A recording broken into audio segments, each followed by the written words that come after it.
Shoshmang.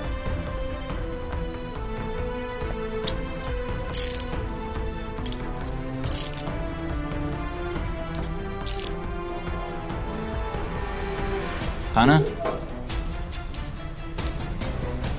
Tezlashamiz. Qani kiring. Namuncha kech qolib ketdingiz. Xavotir olmang, hammasi joyida. Eringni qara, yasam olganini. Uchrashuvga kelganga o'xshaydi. Assalomu alaykum. Yaxshimiz? Yuring ketdik, oy. Shu kunga ham yetib keldik. Afzal, bu yaramas ayolga necha yil berishar ekan? Bu ayolning advokati o'zidan ham ustami. Endi dushmanga aylanishdimi? Men ularga hech qanaqa yomonlik qilmaganman, lekin ular ustimdan yozib berishdi. Ikki farzandim bilan boradigan joyim yo'q edi. Nima qilishni bilmadim. O'sha paytlari ular biror marta xabar olishdimi mendan?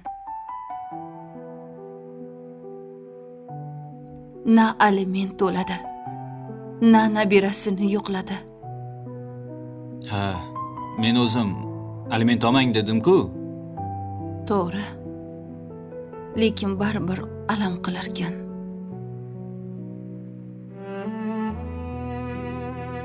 Shu bolalarim begona emas-u qaynonamga, nabirasi-yu ko'chadan orttirib kelmaganman-u. Endi qo'ying, eslamang ishlarni. Qaynim kelib eski alamlarimni esga tushirdi. Dard qopim ochilib ketdi. Bir paytlar o'ladigan kasal u deganda. Kim o'lishini Xudo bilarkan. Mana.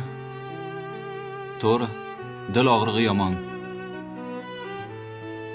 U kunlarni unuta olmayman.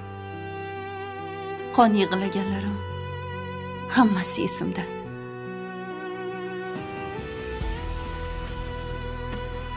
Ularni xotiramdan o'chirib tashlay olmayman. Siz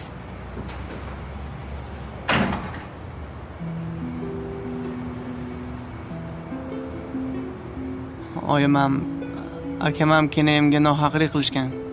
Bir tomondan kenayim ham haq. Bormaslikka haqqi bor. Shuni menga o'rgatyapti. O'rgan. Chiqqaningda kerak bo'ladi senga. Baribir ishlolmaysan.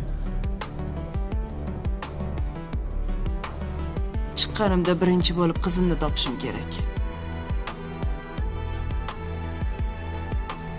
Dilnozam katta bo'lib ketgandir. Qachondan beri ko'rmayman.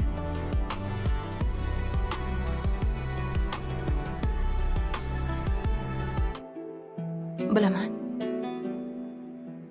Lekin menga alam qilyapti. Ularni ko'rishni ham istamayman. Mayli qo'y, siqilma, o'tdi ketdi endi.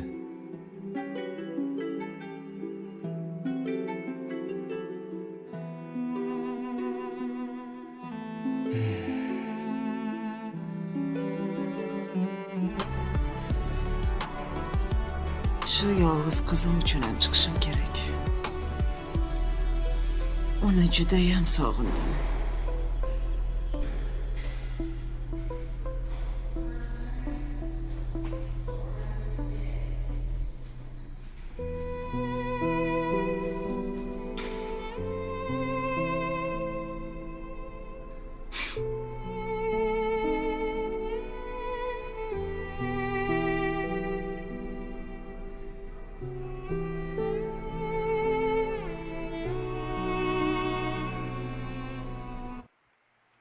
Xatosini tushunisham, tan olisham katta ish. Endimi?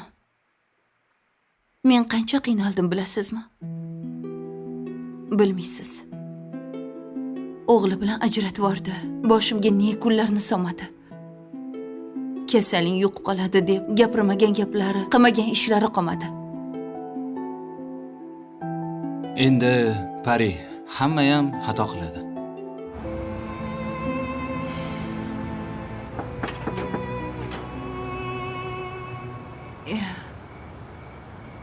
Assalomu alaykum Kenay. Va alaykum assalom. Qodirjon, yaxshimisiz? Rahmat. Tinchlikmi? Bemahalda kelibsiz? Oyim yuborurlar. Oyzi eslarida ekanmanmi? Ozgina mazzalar yo'q edi. Shunga sizni so'radilar. Odam qaynonam hamma narsani bilardilar. Nech marta o'zimni uyimga kelib janjal qilib ketganlar. Nimaga kelibdi? Qaynonam kasalmish, yura olmay qolganmish. Shunga o'g'lini yuboribdi. Yoshlari ulug'midi? Yo'q, ja unaqa qaramaslar. Bilmadim, qayoqdan eslariga tushib qolganman. Vijdonchalari qiynalayotgandir. Bir ayolni hayotini barbod qilganman, baxtsiz qilganman deb o'ylab qolgan shekilli. Odamni joni uzila olmasa, xafa qilgan odamlarni eslab qolar ekan. Rozi rizochilik so'rash uchun. Yaxshilar. Faqat yura olmayaptilar. Aytdimmi bir nima bo'lgan deb. Bilaman. Oyim sizni ko'p xafa qilganlar. Hozir lekin afsuslanyaptilar. Meni boshimga ne kunlarni solmadilar. Men oyiz oldilariga borol.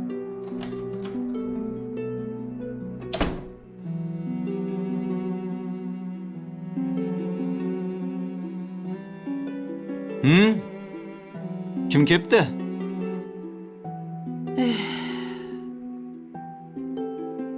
Ha, gapirsin-chi.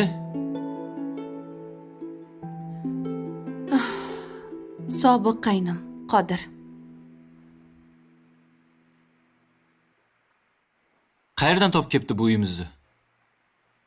Bilmayman. Borolmayman. Aytib qo'ying. Kenayim kelmas ekan deng. Kenay, o'ylab ko'ring. Balki fikringiz o'zgarib qolar.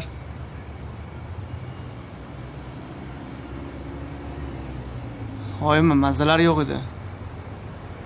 Borsangiz yaxshi bo'lardi.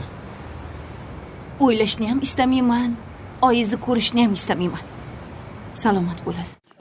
अस्सलाम वालेकुम दोस्तों, शुदाई ड्रामे की नई आने वाली एपिसोड के नए रिव्यू के अंदर तमाम के तमाम दोस्तों को खुश आमदीद। इस एपिसोड के इस रिव्यू की शुरुआत में हमें दिखाया जाता है कि अली ख़ान जो है वो अपनी वालदा के पास बैठा हुआ होता है और यहाँ पर उसकी वालदा और वो दोनों काफ़ी ज़्यादा परेशान होते हैं। असल में अली ख़ान जो है ज़्यादातर परेशान इमरान की वजह से होता है और कहता है कि अम्मी जान, मुझे कुछ समझ नहीं आ रहा कि मैं क्या करूं, मुझे पता होना चाहिए था, मुझे इल्म नहीं है कि मराल अब कैसी है, कहाँ है, क्या कर रही है, किस हाल में है। अली ख़ान को बहुत ज़्यादा पछतावा होता है कि मैंने काश मराल को सब कुछ शुरू से ही सच बताया होता और उसे कहा होता कि तुम जो है इस तरह ना करो, और बताया होता कि मैं कौन हूँ, मेरे पास क्या कुछ है, और काश इमरान को भी पता होता कि उसकी वालदा जो है वो जो है अतिया वो है असल अली ख़ान की दादी की बेटी, यानी कि उसकी फुफ्फो है अली ख़ान की। तो अली ख़ान को इस बारे में कुछ इल्म नहीं होता, तो इस वजह से अली ख़ान जो है वो इमरान से मोहब्बत करता है, बेपनाह उसे चाहता है। वो नहीं चाहता कि इमरान उससे दूर जाए, वो उसे छोड़ जाए, वो उसका साथ ना दे, वो इस तरह का कुछ भी नहीं चाहता, क्योंकि इमरान से वो बेपनाह मोहब्बत करता है, इमरान उसके साथ बेपनाह मोहब्बत करती है। ये दोनों एक दूसरे के बिना नहीं रह सकते। अली ख़ान कहता है दादी जान, मुझे बताओ अब मैं क्या करूं, मैं किस तरह से इमरान को मनाऊं, उसे अपना बनाऊं, مجھے بتاؤ نا، میری تو جان نکل رہی ہے۔ یہاں پر جو علی خان کی دادی ہوتی ہے وہ کہتی ہے بیٹا میں بھی اسی وجہ سے ہی پریشان ہوں کہ کسی نہ کسی طرح سے تمہارا عمرال کے ساتھ رابطہ ہو جائے اور عمرال تم سے رابطہ کر لے اور تم دونوں جو ہے ایک دفعہ ایک دوسرے سے مل لو۔ لیکن اسی دوران جو ہے برال علی خان کو کال کرتی ہے اور کہتی ہے علی خان نیچے آؤ، میں تمہارے پاس آ رہی ہوں۔ تو اسی دوران دروازے پر جو مرال ہے وہ آ جاتی ہے اور ادھر سے اوپر سے علی خان جو ہے وہ بھی جو ہے اوپرلی منزل سے نیچے کی طرف آتا ہے دروازے کی طرف۔ تو جب وہ نیچے آتا ہے تو وہ کیا منظر دیکھتا ہے کہ اس کے گھر کے آنگن کے اندر مرال کھڑی ہوتی ہے اور مرال کو دیکھ کر علی خان ایک دم سے چونک جاتا ہے اور ایک دم سکتے میں چلا جاتا ہے، اور مرال بھی علی خان کو اتنے دنوں بعد دیکھ کر بہت زیادہ پریشان ہو جاتی ہے۔ اور اس کے بعد علی خان بھی آگے بڑھتا ہے اور ادھر سے مرال بھی آگے بڑھتی ہے۔ اس طرح سے وہ دونوں آگے بڑھ کر ایک دوسرے کے گلے ملتے ہیں اور ایک دوسرے کو زور سے گلے لگا لیتے ہیں۔ اور یہاں پر جو مرال ہے وہ علی خان سے کہتی ہے علی خان دیکھو کتنا ٹائم ہو چکا ہے، میں تم سے دور تھی، تم مجھ سے ایک پل نہیں گزارا جا رہا تھا، تم کس طرح یہاں پر رہ لیتے تھے، مجھے ایک ذرا برابر بھی علم نہیں ہے کہ تم میرے بنا رہ سکتے ہو۔